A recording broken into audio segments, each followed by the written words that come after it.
ننګرهار میشتي د خیخي مصیبتونو او له حج او عمرې څخه د راستنېدو پر مهال د ناسمو رواجونو د مخنیوي په هکله د عالی قدر امیر المؤمنین حفظه الله تعالی د فرمان تود هرکلی کوي.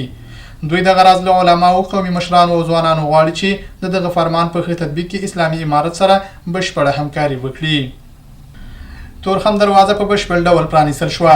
د تورخم کمیسار مولا عبدالجبار حکمت وایي چې تورخم دروازه له ترانزیت وروسته د مسافرینو هر ډول تګ راتګ پر مخ په بشپړ ډول پرانیستل شوه. اوس مهال د فرضي کرښې دواړو غاړو ته د مسافرینو ګڼه ګوڼه زیاته ده چې د 3 ورځو په ترڅ کې به تګ راتګ عادي شي. پسرلی د نوي کال د پیل هغه موسم دی چې نباتات پکې د ژمني خوب راویښیږي او د همدې کال د ژوند نوی پړاو پیلوي. ننګرهار میشتي هم د پسرلي راتګ ته خوشحاله دي او دا موسم د نوو هیلو، امیدونو او بدلونونو موسم بولي.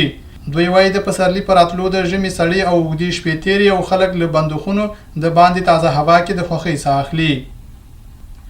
د بهرنیو چارو وزارت ویلي چې 2 ورځې وروسته به په افغانستان کې د ناروې سفارت خپل فعالیت بیرته پیل کړي.